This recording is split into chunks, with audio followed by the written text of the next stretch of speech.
Good evening. Hello, and I'd like to speak about the events that occurred last week there on Capitol Hill, and there would be so many things to discuss with this incident. And just let me begin be with one point, and then we can elaborate a little bit from that. And we have to we have to remember, when we're looking at the incident behind what was it, to look behind the scenes, way that you have to interpret an event. You have to go behind what the traditional media tells you. And I'll begin with the point. I listened to Michael Moore's video, and he made me reflect on certain things about what happened. And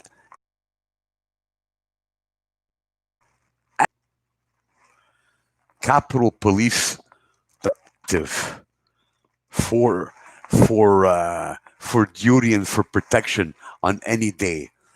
On that day when the assault took place on Capitol Hill, there were only 500 policemen present. 500 policemen that were facing a crowd, let us say, of thousands of what would we call them? Uh, Violent protesters in that way. So it's very strange. It's very strange because you know the the members of government had been warned about this. That people my mind, and maybe you'll call me a conspiracy theorist or whatever in that way. But is it possible that the other policemen were told to stand down? This is the only way that I can interpret those events. I mean, why is it that on that specific day, 1,500 officers did not show up for work? I am just thinking of a possible theory. Is it possible that they were told to stand down? And they would have had to be told to stand down from, because someone in authority with government, or I'm thinking either in the military or the security police forces. It had to be someone with authority to be able to give such a command. And also, I heard on the video by Michael Moore that certain staff members were telling staff on Tuesday not to show up to work. And it's very strange because it seems like these staff members who give warning, they seem to know what was about to take place the following day. So don't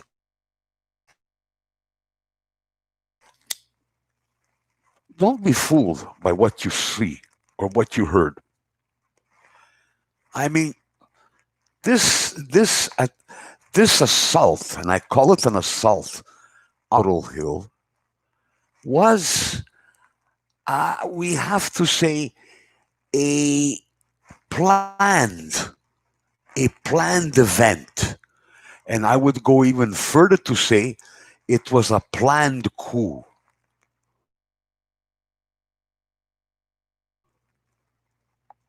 That it was planned by ex-military officers. And there's some good truth maybe to that or whatever, because if you look, if you look at the type of assault that took place on Capitol Hill, it takes someone, let us say, it takes someone with a bit of experience to get something like that organized, to be able to get all these people to gather at a specific time, at a specific place. It takes someone, as I'm saying, with experience in these matters. And usually military individuals do have the experience for organizing an assault. And also, you know, it's very easy to blame, to blame Mr. Trump for the events that took place. But I mean, to lay total responsibility on him, I am not ready to do that, honestly, or whatever, because here you have and who after the assault still continue to support him. So this is why I return the idea of a coup. I believe several government members were involved in the assault. We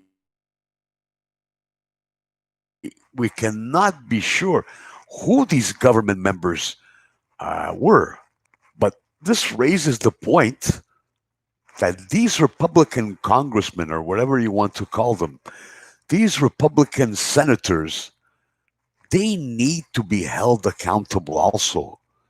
It is not only Trump that needs to be held accountable for what occurred, because these repent for 4 years.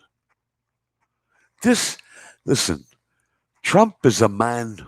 Now they're talking about invoking the 25th Amendment, impeaching him when there's barely, I would say, there's barely a week left to his tenure as president. I mean, I find that honestly, I find that a bit. I find that yes, a bit ridiculous that they bring this up. This is an individual. Excuse me, but he should have been removed from the moment that he opened his mouth when he came into the presidency. Because let's look at what he has said.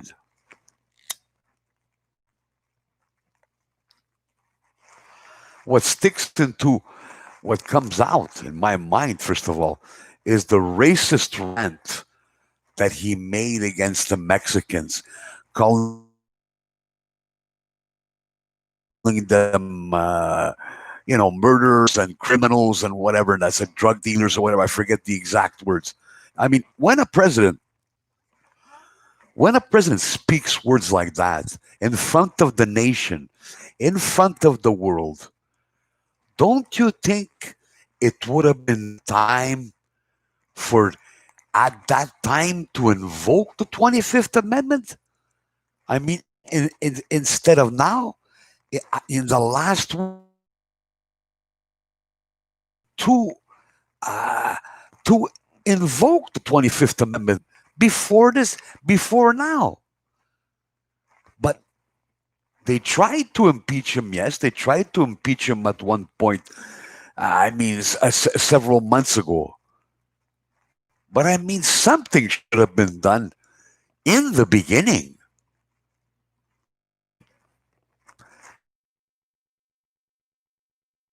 But no one did anything. I mean, we have to realize, I think, for a moment and really reflect what kind of a political electoral system are we living in? It's a system which is, in my mind, it's a system which is crumbling. It is collapsing. And it is a system which needs to be drastically changed. But I question really, if that will happen in reality when we look at various world governments across the world. So I hope you'll reflect a little bit on what I've said. Thank you very much for your time.